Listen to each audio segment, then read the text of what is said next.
Assalamu alaikum wa rahmatullahi wa barakatuh. In the last video that I made, in which I talked about the social debt that was being accrued by liberal Muslims in the United States and how that was going to be leveraged against them by non-Muslim liberals, particularly over the LGBT and trans issue, that video received a series of short comments by a self-identifying transgender person. So I thought I would respond in video form. So first of all, let me say, don't expect this to be deferential in any way, or for me to use sort of nuanced language to try to soften the Islamic position on this.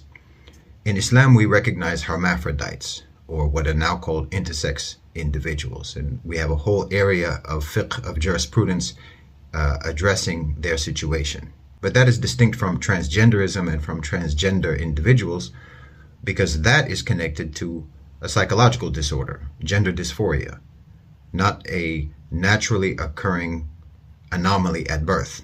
In Islam, a man who presents himself as a woman or a woman who presents herself as a man has removed themselves from Allah's mercy, i.e. they are cursed, if they are doing that while not being clinically insane. If they are doing that because some mental disorder has overcome them, then they need to seek treatment for that disorder so that they can overcome it. That's the basic view on this issue for Muslims around the world, and it is consistent with the teachings of Islam. Furthermore, if a person mutilates their body to make it more closely resemble the opposite sex, then that is its own egregious sin on its own.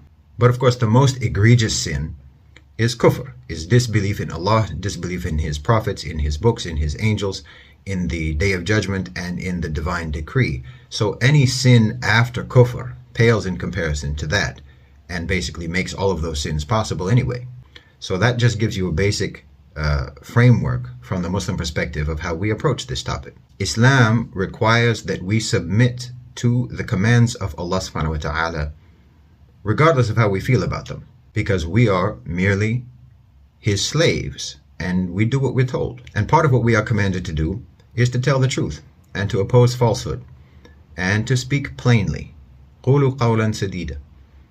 Which brings me to the first comment. You said that trans people are less likely to commit crimes than people without gender dysphoria, and that I am deeply misinformed. Well, neither of those statements is true. Members of the LGBTQ community, which includes, of course, trans people, are 1.7 times more likely to commit domestic violence, intimate partner abuse, than heterosexuals. So yeah, trans people are disproportionately victims of violent crime more than heterosexual people. But disproportionately, that violence is being perpetrated by their own intimate partners. And since only roughly 3% of the heterosexual population finds transgender people attractive, we're talking about members of the LGBTQ community. Because again, if only 3% of heterosexuals are willing to be in a relationship with a trans person, then that means that 97% of the relationships that trans people are in are relationships with members of the LGBTQ community. Meaning, most of the violence that they're suffering is from intimate partners, and most of their intimate partners are from the LGBTQ community. So this is queer on queer violence, not transphobes. Trans people, LGBTQ people are both the victims and the perpetrators of most of the violence in their community. Means the violence and the crimes that are being committed against you are largely being committed by you. 58% of the inmates who are in prison today who identify as transgender were convicted of violent crimes resulting in death or serious harm, with 58% of their victims being women and children. 48% of trans women in prison were convicted on homicide charges versus only 21% of male prisoners who do not have gender dysphoria. About 44% of trans women inmates are sex offenders, while only 16% of other inmates are sex offenders. Now, roughly only 3% of the population identifies as LGBTQ, including trans, but they constitute around 8% of the prison population. About 7% of young people identify as LGBTQ, including trans, but they comprise as much as 20% of the people in youth detention centers for crime. Statistically, about 30% of people in the LGBTQ community, including trans, abuse illegal drugs, while less than 3% of heterosexuals do. Illegal drug use, by the way, is a crime. Trans people are also more likely to be addicted than anybody else. Roughly 9% of transgender people are involved in prostitution, while only 1% of women who do not have gender dysphoria are involved in prostitution. And again, just to clarify, prostitution is still illegal in most places. It means it's a crime. So no, transgender people are not less likely to commit crimes than people without gender dysphoria. And no, I am not deeply misinformed. Now on to the next comment. You said that you have found Muslims in America to be more accepting than Christians. Now, I don't doubt that to be true, but this requires a little bit more explaining. First of all, tolerance and compassion are also things that Muslims have been commanded to practice. It's a component of our submission to Allah subhanahu wa ta'ala. It means we're doing it for Him, not for you. This is important to clarify, because our compassion and our tolerance are not a blank check. They're not limitless.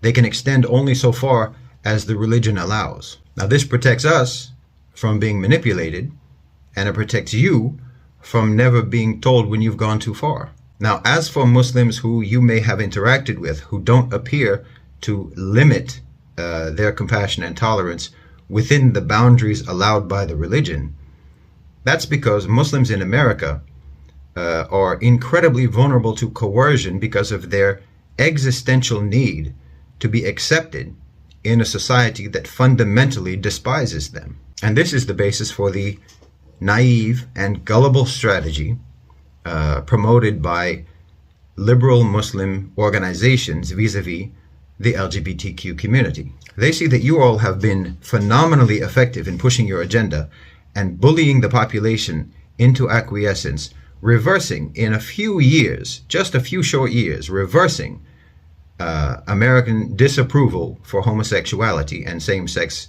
marriage and same-sex relationships. So for purely cynical reasons, they thought it would be effective and useful for them to align themselves with the liberal side of the political spectrum, thereby gaining access to your community's remarkably loud and energetic activism in order to help themselves.